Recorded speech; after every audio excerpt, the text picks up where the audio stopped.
குனிஞ்சு வாங்க.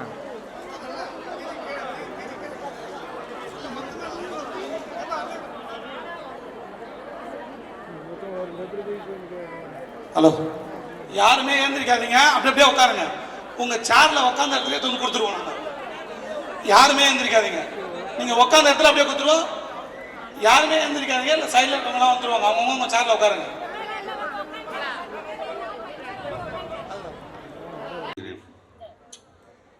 ஒரு மாத காலமாக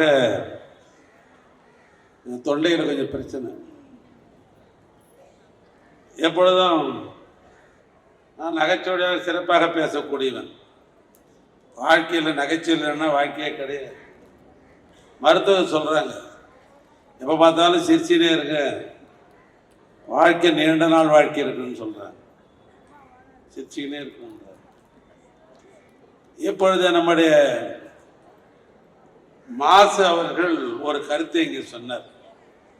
நான் பார்த்து கொண்டே இருந்தேன், எத்தனை பேர் சிரிக்கிறாங்கன்னு பார்த்துனேன். என்ன கருத்து சொன்னார்னா, ஒரு அளவீடை சொன்னார். ஒரு காலகட்டத்திற்கு மனிதனுடைய சராசரி வயது, ஒரு காலத்தில் 40 வயது தான் சராசரி வயது. அப்போல்லாம் பிளேக்கு டெங்கு இப்படிலாம் வந்த காலங்கள், கால்ரா வந்த காலம்.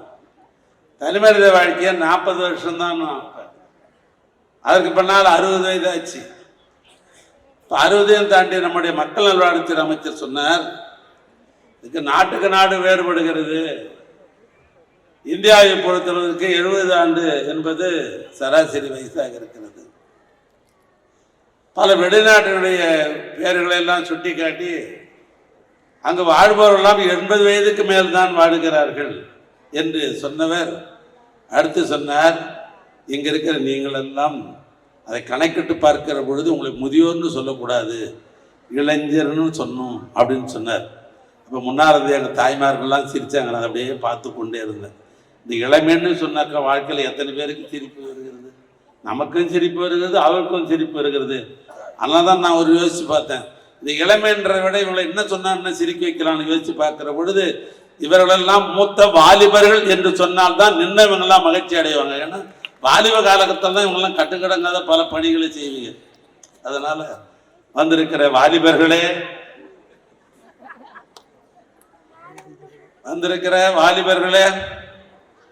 நிறைய சிரிக்கிறாங்க. இங்க துரைராஜ் அவர்கள் கிருஷ்ணமூர்த்தி அவர்களும் பட்டிமன்றம் போட்டு 2 பேரும் நம்முடைய இந்த தொகுதியினுடைய சட்டமன்ற உறுப்பினை பற்றி, அவருடைய ஆற்றலை பற்றி, மக்களுக்கு திட்டங்கள் கொண்டு சேருவதை பற்றி இங்கே அற்புதமாக அவர்கள் உரை நிகழ்த்தினார். அப்பொழுது எனக்கு என்ன நினைவுக்கு வந்ததுன்னு சொன்னால், 8 கோடி தமிழர்களுடைய இதய வேந்தராகவும் ஒட்டுமொத்த கழகத்தினுடைய உதயசூரியனமாக இருக்கிற தமிழ்நாட்டு முதல்வர் திராவிட நாயகர் தளபதி அவர்கள் சொல்லுவார்கள், தமிழ்நாட்டில் எனக்கு எத்தனையோ துறைகள் இருக்கிறது, எத்தனை துறைகள் இருந்தாலும் என் துறைக்கு 2 தான் என் கண்ணுக்கு தெரிகிறது. ஒன்று என்னுடைய கண் கல்வித்துறை, இன்னொன்று மக்கள் நல்வாழ்வுத்துறை. ஆக 2ம் என்னுடைய கண்கள் போய் திறகு என்று சொல்வார். அதை நான் எப்படி ஒப்பிட்டு பார்க்கிறேன் இந்த சைதை பகுதியில் என்று சொன்னால், இங்கே நம்முடைய சட்டமன்ற உறுப்பினர் மாசு அவர்களுக்கு 2 கண் இருக்கிறது. ஒன்று கிருஷ்ணமூர்த்தின்னு ஒரு கண்ணு இருக்குது, இன்னொன்று துரைராஜன் 2 கண்களாக இருந்து அவருக்கு உறுதுணையாக இருந்து சிறப்பாக பணியாற்றுகிறார்கள். எனவே அப்படி என்னுடைய மக்கள் நல்வாழ்வுத்துறை அமைச்சரை ஒரு போட்டு கொண்டவருடைய செயலை இங்கே பாராட்டி பேசியதை நான் அந்த 2 நண்பர்களுக்கும் எனது நன்றியையும் வாழ்த்துக்களையும் பாராட்டுக்களையும் முதலில் நான் தெரிவித்துக் கொள்ள நான் விரும்புகிறேன். இந்த மூத்த வாலிபர்களுக்கு அரசின் சார்பாக 60 வயதுக்கு மேற்பட்டால் அரசின் சார்பாக 1000 ரூபாய் என்று அரசாங்கம் கொடுத்துக் கொண்டிருக்கிறது. அதுவே 80 வயது ஆகிவிட்டோம் என்று சொன்னால் அவர்களுக்கு 1500 என்று அரசாங்கம் முடிவு செய்திருக்கிறது. இது முடிவு செய்ததோடு மட்டுமல்ல, தமிழ்நாட்டில் இன்றைக்கு தமிழ்நாட்டு முதலமைச்சர் அருமையான தளபதி அவர்கள் இந்த மாநிலத்தில் 23 முதியோர் இல்லங்கள் மூலமாக 773 பயனாளிகள் பயனடைகிறவர்களுக்கு முதியோர் இல்லங்களை கட்டி அவர்களை இன்றைக்கு பாதுகாக்கிற பணியிலே அரசாங்கம் ஈடுபட்டிருக்கிறது. அந்த வகையில் 24-25 117 கோடி ரூபாய் அதற்காக நிதி ஒதுக்கி சிறப்பாக பணியாற்றி கொண்டிருக்கிறார். இந்த மூப்புத்தன்மை என்பது யாரும் தடுத்து விட முடியாது. மூப்புத்தன்மை என்பது வரத்தான் செய்யும். ஆனால் மூப்புத்தன்மையோடு இளமையாக இருப்பது என்று சொன்னால் அதற்கு மருத்துவம் உதவி செய்ய வேண்டும். மருத்துவம் உதவி செய்தால்தான் மூப்புத்தன்மையில கூட நம்ம இளமையாக இருக்க முடியும். அப்படி மூப்புத்தன்மையிலும் இளமையாக இருந்தது தமிழ்நாட்டில் உச்சம் யாருன்னு சொன்னா எனக்கு தெரிந்த 2 பேர். ஒன்று தந்தை பெரியார், இன்னொன்று என் தலைவர் கலைஞர். கடைசி வரைக்கும் அவங்க நினைவாற்றலோடு தன்னுடைய பணிகளை மேற்கொண்டார். யாரையும் பார்த்து யாரு சொன்னதில்லை. கலைஞர் ஒரு நாளும் சொன்னது கிடையாது. அந்த விட மாசா இருந்தாலும் வேலை இருந்தாலும் யாரு மாசா என்னையா நடக்குது சைதாப்பேட்டையில் இதுதான் கேட்பார். நான் திருவண்ணாமலைக்காரன் வெளியூர்காரன் காரணத்தால என்ன கேட்பாருன்னா உங்க ஊர்ல என்னையா விசேஷம் அப்படின்னு கேட்பார். 95 வயசு வரைக்கும். ஆக மூப்புத்தன்மை வந்தாலும் கூட அதை தடுத்து நிறுத்தியது அது மருத்துவம். ஆனால்தான் அரசு மருத்துவமனையில் இந்த மூப்புத்தன்மையினுடைய நிலையில் வந்தாலும் கூட அவளை எப்பொழுதும் இளமையாக வைத்துக் கொள்ள வேண்டும் என்பதில் இன்றைக்கு தமிழ்நாட்டுடைய திராவிட மாடல் ஆட்சி சிறப்பாக பணியாற்றுவதைத்தான் இங்கே அமைச்சர் அவர்கள் இங்கே மருத்துவத்தின் மூலமாக இங்கே சுட்டி காட்டினார். எனக்கு சரியாக நினைவிருக்குமேனால் பணக்காரனுக்கு ஒரு வைத்தியம், ஏழைகளுக்கு ஒரு வைத்தியம் என்ற நிலையை மாற்ற வேண்டும் என்று கலைஞர் கருதினார். இந்த நிகழ்வு என்பது நம்முடைய மாசவர்கள் எடுத்திருப்பது கலைஞருக்கு மிக மிக பொருத்தமான நிகழ்வு. அவர் பேர்ல எத்தனையோ நிகழ்ச்சியா நான் நடத்துறோம். இசை நிகழ்ச்சி நடத்துறோம், பட்டுமன்ற நிகழ்ச்சி நடத்துறோம், பொதுக்கூட்டம் நடத்துறோம், கல்லூரி மாணவர்களுக்கு வேண்டிய உபகரணங்களை தருகிறோம். ஆனாலும் கூட இந்த நிகழ்ச்சி எப்படி அதற்கு அது பொருத்தமாக இருக்கிறது என்று நான் சொல்வதற்கு என்ன காரணம் என்று சொன்னால், வசதி படைத்தவன் அப்பல்லோ மருத்துவமனையிலே மருத்துவம் செய்து கொண்டான். வசதி படைக்காதவன் தான் பொது மருத்துவமனையிலே வைத்தியம் செய்து கொண்டான். ஆக பொது மருத்துவமனைக்கு ஒரு காலத்தில் போக வேண்டும் என்று சொன்னால் நம்முடைய பார்வை எப்படி இருக்கும் என்று சொன்னால் கவர்மெண்ட் ஆஸ்பத்திரி தானே, கவர்மெண்ட் ஆஸ்பத்திரி தானே, அப்பல்லோ ஆஸ்பத்திரியா காவேரி ஆஸ்பத்திரியா. ஆனால் காவேரி ஆஸ்பத்திரியும் அப்பல்லோ ஆஸ்பத்திரியும் இந்த பொது மருத்துவமனையும் சராசரி ஆக்கிய பெருமை கலைஞருக்கு உண்டு. அது எதுன்னு கேட்டேன்னா, கலைஞர் காப்பீட்டு திட்டம் என்ற ஒரு அற்புதமான திட்டத்தை இந்தியாவிலே முதலாக கொண்டு வந்தவர் கண்ணன் கலைஞர். அது வந்த உடனே எந்த ஆஸ்பத்திரியும் காடத்தை கொண்டு காட்டினாக்கா வைத்தியம் தான். அது ஆர்ட் விஷயமா இருந்தாலும் சரி, அது கிட்ட பிரச்சனையா இருந்தாலும் சரி, உயிர் காக்கிற அத்தனை மருத்துவமும் ஏழைக்கு கிடைத்தது அவர் ஆட்சி காலத்தில் தான். ஆனால்தான் சொல்றேன், இது ஒரு பொருத்தமான நிகழ்ச்சி. பொருத்தமான நிகழ்ச்சியை மட்டுமல்ல, பொருத்தமாக ஒரு செய்தியை அவர்கள் சொன்னார். என்ன செய்தின்னு சொன்னா, இன்னைக்கு தமிழ்நாட்டுடைய தலைநகராக இருக்கிற இந்த சென்னையில சைதாப்பேட்டையில், தமிழ்நாடு என்று சொன்னால் கன்னியாகுமரியிலிருந்து ஆரம்பித்து ஏறத்தாழ 38 வருவாய் மாவட்டங்கள் இருக்கிறது. ஆனால் 38 வருவாய் மாவட்டத்தில் சென்னைக்கு ஒரு சிறப்பு. சென்னையிலும் சைதாப்பேட்டைக்கு என்ன சிறப்பு என்று சொன்னால், அந்த மூத்த வாலிபர்களுக்குரிய மருத்துவமனை கூட இந்த சைதாப்பேட்டையில் தான் இருக்கிறது என்று ஒரு பெருமைப்பட சொன்னது இது உள்ளபடியே சொல்றேன், மனதை நெகிழ்விக்கிறது. நான் கூட ஒரு தவறாக எண்ணிக்கொள்ள மாட்டார் என்பதற்காக சொல்லுகிறேன். இந்த அமைச்சரவை முதலமைச்சர் அவர்கள் இன்னொரு அமைச்சர்கள் என்று அவர்கள் ஒருவருக்கு ஒரு பொறுப்பை ஒப்படைத்தார். ஆங்கிலத்தில் போர்ட்போலியோவை ஒப்படைத்தார்.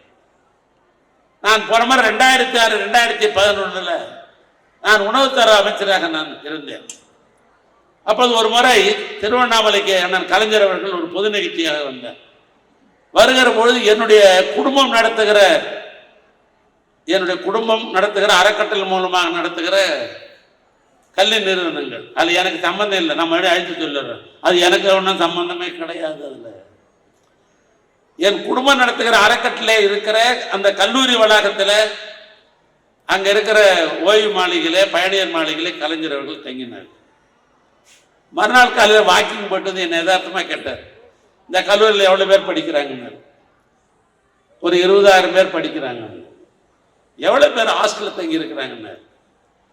13,000 பேர் ஹாஸ்டலில் தங்கி இருக்கிறாங்கன்னு. எத்தனை உணவு கூட மெஸ் இருக்குதுன்னு கேட்டார். 5 மெஸ் இருக்குதுன்னு.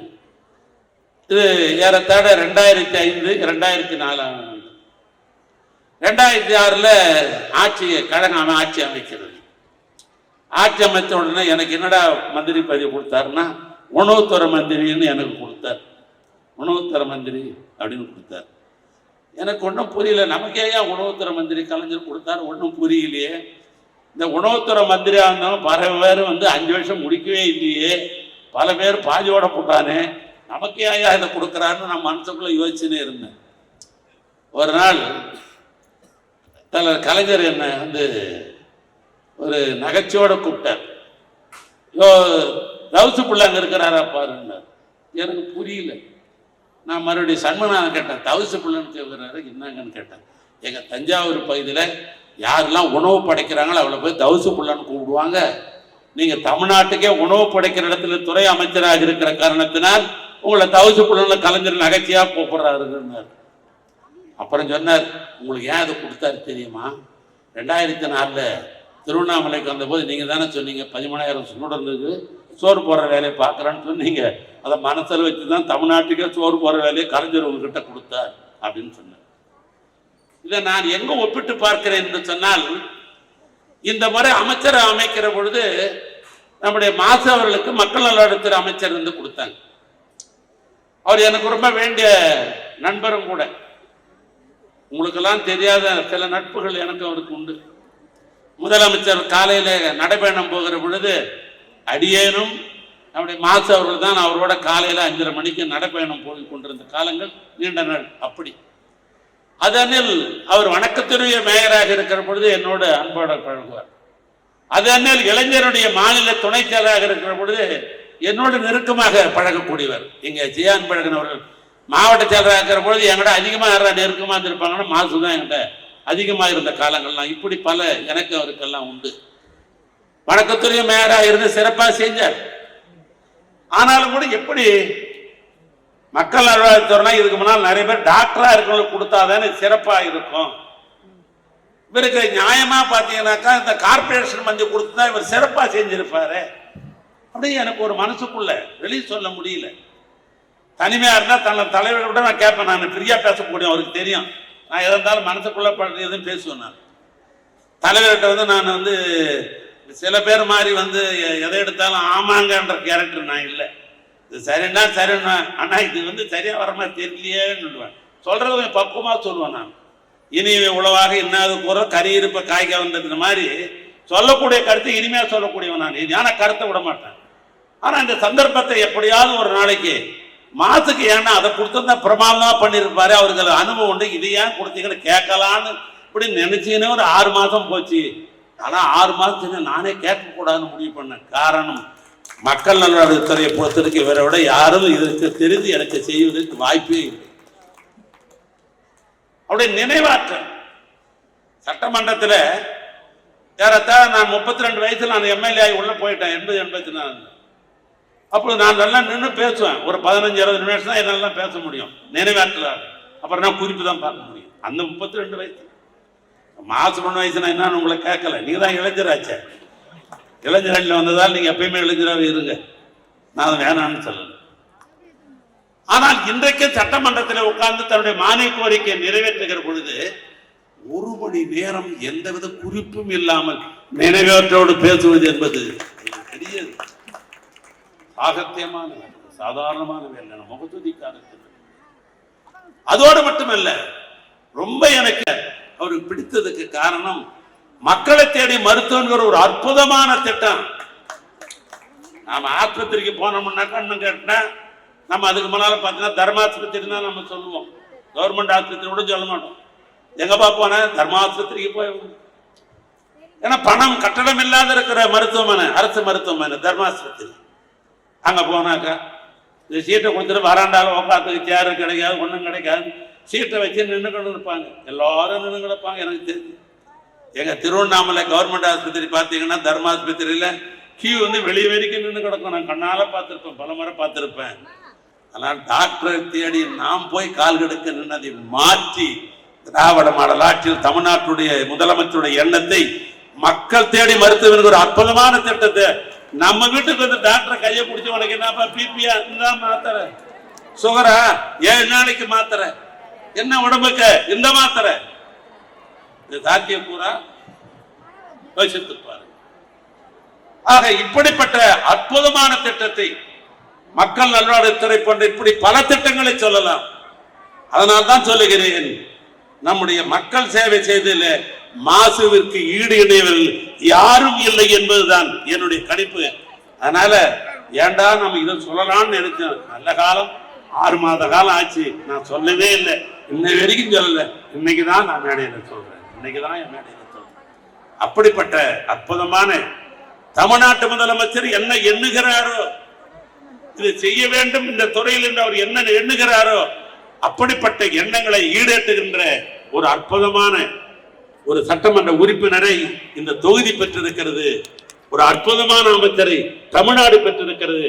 எனவே உங்கள் அத்தனை பேரின் சார்பாக இவருக்கு வாழ்த்து சொல்லி, இவருடைய அன்பு சகோதரர்களே, சகோதரிகளே, தாய்மார்களே, மூத்த வாலிபர்களே, சிறியங்கள் சிறியங்கள் சிறியங்கள், அதுதான் உங்களுடைய வாழ்க்கையை நெடுநாளைக்கு கொண்டு போகும் என்று சொல்லி உங்கள் அத்தனை பேருக்கும் என்னுடைய வணக்கத்தை சொல்லி உரையை நான் நிறைவு செய்கிறேன். நன்றி, வணக்கம்.